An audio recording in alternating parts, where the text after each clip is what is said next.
The American dream is based on rampant consumerism. It is based upon the fact that mainstream media, and especially commercial advertising, all corporations who need this infinite growth, have convinced us or brainwashed most people in America, and hence the world, that we have to have X number of material possessions and the possibility of gaining infinitely more material possessions in order to be happy.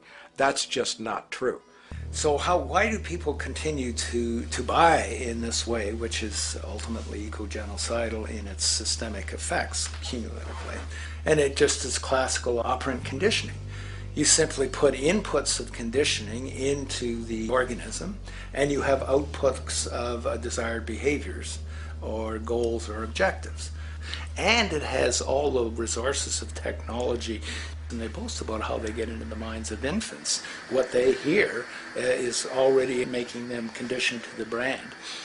Then you see, well, that's how people have been such fools. In a way, they've been taught to be fools. It's a value system disorder. You know, if there is any testament to the plasticity of the human mind, if there is any proof to how malleable human thought is and how easily conditioned and guided people can become based on the nature of their environmental stimulus and what it reinforces, the world of commercial advertising is the proof. You have to stand in awe at the level of brainwashing where these programmed robots known as consumers wander the landscape only to walk into a store and spend, say, $4,000 on a handbag that likely costs $10 to make in a sweatshop overseas, only for the brand status it supposedly represents in the culture. Or perhaps the ancient communal traditions which increase trust and cohesiveness in society, which have now been hijacked by acquisitive, materialistic values, where now annually we exchange useless crap a few times a year. And we might wonder why so many today have a compulsion to shopping and acquisition, when it is clear that they have been conditioned from childhood to expect material goods as a sign of their status with friends and family.